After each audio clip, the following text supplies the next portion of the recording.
Pandian store சீரியலில் அடுத்து வர எபிசோடில் நம்ம முத்துவேல் இருந்துட்டு பாராஜி வாங்க கதிர், எனக்கு இப்போ தான் ரொம்பவே சந்தோஷமாக இருக்குது.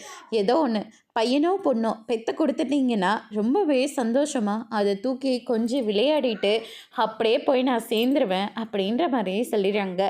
என்னப்பா இது நல்ல நாள் அதுமா இப்படியெல்லாம் பேசிக்கிட்டு இருக்கீங்க? இப்படியெல்லாம் பேசாத முத்துவேலு. நீ உங்கள் பேர பிள்ளைங்களுக்கு கல்யாணம் பண்ணிவிட்டு அவங்க பெற்றுக்கிற பிள்ளைங்களுக்கு நீ அந்த தலைமுறை வரைக்குமே நீ இருப்ப. தேவையில்லாமல் பேசிக்கிட்டு இருக்காத.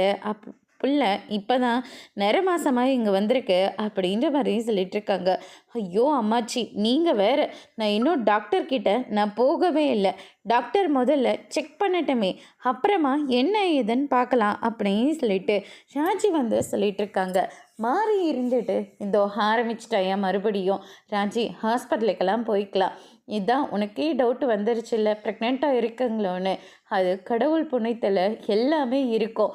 தேவையில்லாமல் நீ டென்ஷன் ஆகிட்டுருக்காத அப்படின்ற மாதிரியும் சொல்லிடுறாங்க.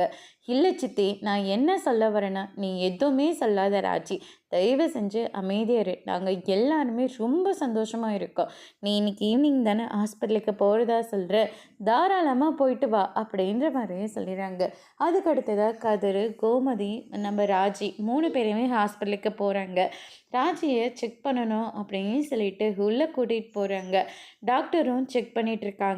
ராஜிக்கு ரொம்பவே டென்ஷனாக இருக்குது. அதோடு இன்றைக்கான ப்ரமோ முடிச்சிருக்காங்க.